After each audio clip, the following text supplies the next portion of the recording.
MLA విజయుడు గారు కూడా వచ్చారు. ఆ ప్రోగ్రామ్ అంతా అయిపోయింది. ఇక్కడికి వచ్చిన తర్వాత పైపాడు దగ్గర ఒక వర్క్ ఫౌండేషన్ ఇస్తాం, అక్కడ జరిగింది.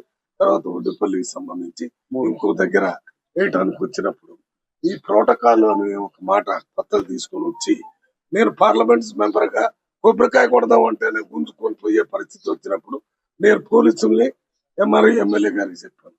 మనం ప్రోటోకాల్ అంటే నీకు నాకు ప్రోటోకాల్, తక్కిన వాళ్ళంతా మీరు బిఆర్ఎస్ పార్టీ నుంచి వచ్చిన వాళ్ళు కొట్టమని చెప్పాను, కాంగ్రెస్ పార్టీ నుంచి వచ్చిన వాళ్ళు కొడతారు. అది మామూలుగా జరిగే పని. నేను ఎప్పుడు ప్రోటోకాల్ కు వ్యతిరేకం కాదు, కానీ నా ప్రోటోకాలే ఆఫ్ చేస్తే నేనే కొబ్బరికాయ కొట్టకుండా నెట్టి మీదకు పోయేటట్టు కార్యక్రమం చేస్తే ఇది ఏం జరుగుతుంది? ఇది తప్పు కదా.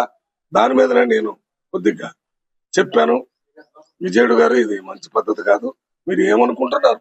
నేను ఎంపీని, ఎలక్టెడ్ ఎంపీ, ఇక్కడ ప్రోగ్రామ్ డిక్లేర్ చేసుకుని వచ్చాను. ఏదైనా ఉంటే మాట్లాడుకోవాలా నీకు నేను చెప్తాను. నిన్నే ముందు కొబ్బరికాయ కొట్టమని చెప్పాను. నువ్వు కొట్టిన తర్వాత నేను కొట్టాలి కదా.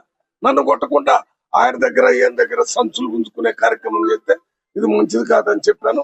నాకు ప్రజాస్వామ్య విలువల మీద చాలా గౌరవం ఉంది. ఎప్పటి నుంచో విజయుడు అంటే నాకు ఒక గౌరవం, ఎలక్టెడ్ ఎంపీ అని మాట్లాడుతున్నాను.